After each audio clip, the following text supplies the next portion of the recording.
মানে মূর্তির মাথায় রেখে দিত আর রক্তগুলোকে ছিটিয়ে দিত আর কিছুটা রক্ত কাবা ঘরে নিতে দিত।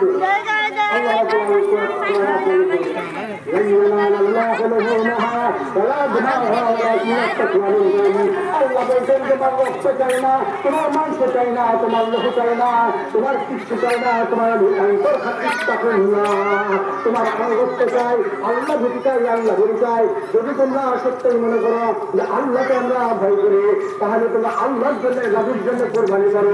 আর যে কোরবানিটা করবে এটা শুনলাম কিয়ামত পর্যন্ত এটা কোরআনের স্থিতি থাকবে।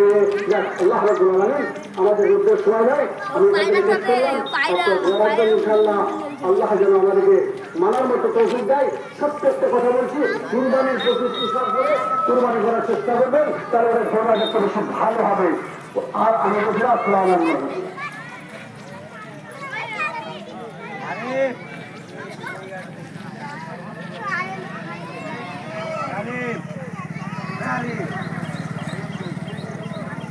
আসসালামু আলাইকুম।